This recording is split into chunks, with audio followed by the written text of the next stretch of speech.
어린이 대쟁투 빛을 전한 사람들 6장 가인과 아벨. 에덴 동산을 떠난 아담과 하와는 매일 수고와 고통을 견뎌야 했습니다. 에덴 동산에서는 하나님의 보호하심이 있었고 동물들도 아담과 하와를 좋아했습니다.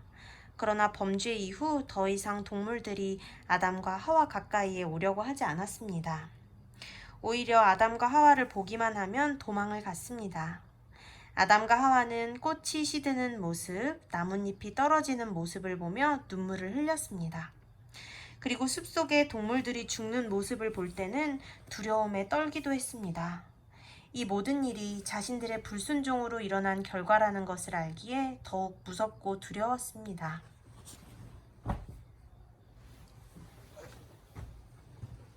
왜 일어나? 엄마.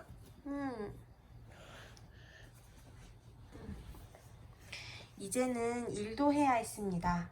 일하지 않으면 먹고 사는 것이 어렵게 되었습니다. 에덴 동산에 거할 때는 생명나무의 열매만 먹어도 배고프지 않았고 건강했지만 이제는 열심히 일해서 곡식을 거두고 과일과 채소를 얻어야 했습니다. 모든 삶이 바뀌었습니다. 누우세요. 누워서 눈 감고 들으세요. 매일매일 새롭고 흥미롭던 에덴 동산의 삶과는 달리 이제는 수고와 고통이 그들의 삶을 지배하게 되었습니다. 아담과 하와는 그럴수록 하나님의 약속을 생각하며 하나님께 제사를 드렸습니다. 하나님은 어린 양을 잡아 제사를 드리라고 알려주셨습니다. 양은 아담과 하와의 죄를 용서하기 위해 오시는 예수님을 상징해요. 아담과 하와는 제사를 드리기 위하여 양을 잡을 때마다 양이 흘리는 피를 보며 죄가 얼마나 무섭고 참혹한 것인지를 알게 되었습니다. 그러던 어느 날 아담과 하와의 가정에 아기가 태어났습니다. 아담과 하와는 아이의 이름을 가인이라고 불렀습니다. 지었습니다. 그리고 둘째 아이도 갖게 되었습니다. 아담과 하와는 둘째 아이의 이름을 아벨이라고 지었습니다. 가인과 아벨은 씩씩하고 건강하게 자랐습니다. 눈부셔. 잠깐만. 이제 됐어?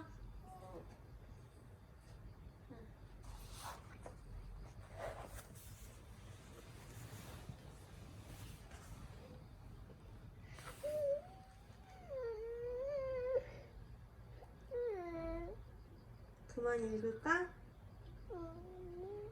계속 읽어줘. 어느덧 가인과 아벨은 청년이 되었습니다. 아벨, 나를 도와서 밭 좀 일구어 주지 않을래? 올해는 농사 지을 땅을 더 넓게 해야 할 것 같아. 그래야 더 많은 곡식을 얻을 수 있잖니. 형님, 이미 우리 식구가 먹기에 충분한 땅이 있는데 너무 욕심을 부리는 것 아닌가요? 아벨, 넌 그냥 시키는 대로 하기만 해. 예전에는 말도 잘 듣고 하더니 이제는 말대꾸나 하고. 형님이 그렇게 말씀하시면 해야지요. 알았어요, 형님. 순종적인 아벨은 가인을 도와 열심히 땅을 일구고 농사일을 도와주었습니다. 시간이 흘러 가을이 되었고 곡식을 거두게 되었습니다. 아벨, 나를 도와서 제단을 만들면 좋을 것 같아. 형님, 이미 제단이 있는데 왜 새로운 제단을 만들어요? 나는 이제 아버지와 따로 제사를 드릴 거야. 아버지가 드리는 제사는 너무 잔인해. 양을 잡을 때마다 흘리는 피를 더 이상 보기 싫구나. 형님, 그건 말이 안 되는 말이에요. 아버지가 그러셨잖아요. 양이 흘리는 피는 우리의 죄를 위해 죽으실 메시아의 피를 상징한다고요. 하나님께서 우리에게 반드시 양을 잡아 제사를 드리라고 명령하셨잖아요. 형님은 하나님의 명령에 불순종하실 거예요? 누우세요. 아벨, 너 정말 형 말을 안 듣는구나. 네 마음대로 해. 나는 나대로 제단을 쌓고 내가 원하는 제물로 제사를 드릴 테니. 아벨은 최선을 다해 형을 설득하려고 노력했습니다. 아벨은 온유하게 그러나 두려움 없이 단호하게 하나님의 공의와 선하심에 대해 가인에게 설명했습니다. 그러나 그럴수록 가인은 더욱 화를 냈습니다. 가인은 화가 나서 얼굴이 붉어졌습니다. 씩씩거리며 혼자 돌을 날랐습니다. 그리고 제단을 쌓고 자신이 수고해 얻은 곡식을 단에 올렸습니다. 그리고 괜찮아? 그리고 하나님의 방법이 아닌 자신의 방법대로 제사를 드렸습니다.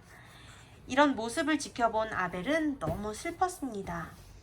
아벨은 아버지의 제단으로 돌아가 아버지가 가르쳐준 대로 양을 잡아 제사를 드렸습니다. 피를 흘리며 죽는 양의 모습을 보는 것은 너무 슬펐지만 그래도 하나님의 말씀에 순종하는 것이 더 중요하다고 생각했거든요. 하나님은 불순종한 가인의 제사는 받지 않으시고 순종한 아벨의 제사만 받으셨습니다.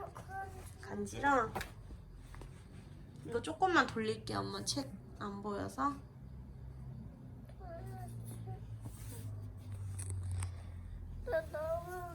눈부셔.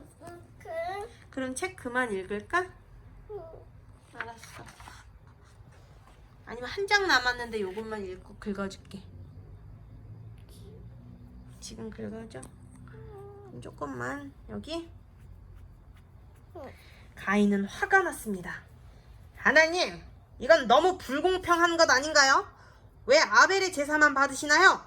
저도 1년 동안 열심히 일해 얻은 곡식으로 제물을 드렸단 말이에요. 가인아, 왜 너는 불평하느냐? 너는 나의 방법대로 제사를 드리지 않았느니라. 그래서 내가 받을 수 없는 것이란다. 그러나 가인은 여전히 화가 풀리지 않았습니다. 가인은 조용히 아벨을 불러 숲으로 갔습니다. 그리고 그곳에서 아벨을 죽였습니다. 아벨은 잘못된 마음을 품은 형에게 죽임을 당한 최초의 순교자가 되었습니다. 가인은 땅을 파고 아벨을 묻은 후 집으로 돌아왔습니다. 하와가 가인에게 아벨이 어디 있는지 물었습니다. 몰라요. 모른단 말이에요. 왜 그 녀석을 저한테서 찾으세요? 가인은 하와에게 화를 내며 집을 나갔습니다. 날이 어두워지자 가인은 두려웠습니다. 아버지께서 내가 아벨을 죽인 걸 아시면 화내실 텐데 어떻게 하면 좋을까? 가인은 집으로 돌아가지 않고 그 길로 먼 곳으로 도망을 갔습니다. 밤이 새도록 걷고 또 걸었습니다. 여전히 가인의 마음은 두려움으로 가득 차 있었습니다. 도망가다 지친 가인은 땅 위로 쓰러졌습니다. 한참을 기절하듯이 잠을 자다 날이 새어 깨었습니다. 내가 왜 동생을 죽였을까? 다시 돌이킬 수 있다면 얼마나 좋을까? 집에서 아버지와 어머니께서 많이 걱정을 하실 텐데 어떻게 하면 좋을까? 그러나 여전히 집으로 다시 돌아갈 용기가 나지 않았습니다. 그때 하늘에서 음성이 들렸습니다. 하나님의 음성이었습니다. 가인아, 내 동생 아벨이 어디 있느냐? 가인은 두려운 마음으로 하나님, 제가 동생을 지키는 자입니까? 왜 저에게서 아벨을 찾으십니까? 저는 모릅니다. 라고 대답했습니다. 내가 무엇을 하였느냐?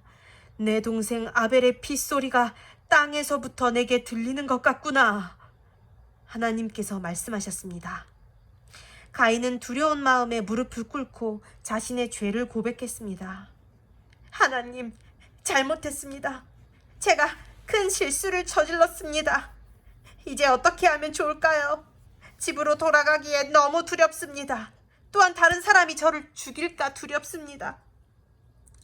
하나님은 가인을 위로하시고 그에게 용기를 주셨습니다. 내가 다른 사람이 너를 해치지 못하도록 너를 보호하겠다. 너를 지켜주겠다. 그러나 너는 너희의 죄에 대한 결과를 받아야 한다. 이제 내가 밭을 갈고 농사를 지어도 열매를 얻기가 힘들 것이다. 너는 한 곳에 정착하여 살지 못하고 계속해서 방황하게 될 것이다.